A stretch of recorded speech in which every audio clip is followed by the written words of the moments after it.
Andito na po tayo ngayon sa Barangay San Roque. Dito po sa Gapan City.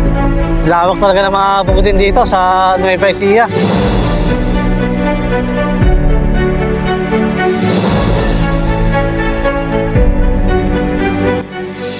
Ito ang probinsya ng Nueva Ecija, kilala sa pagkakaroon ng malawak na kapatagan ng kalupaan.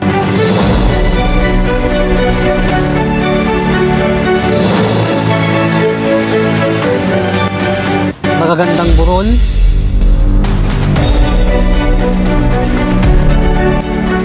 malilinis na ilog,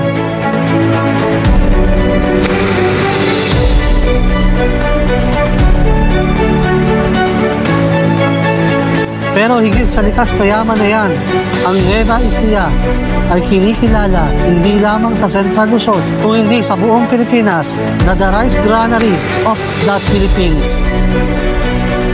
Dahil sa malaking ambag o produksyon nila ng palay o bigas.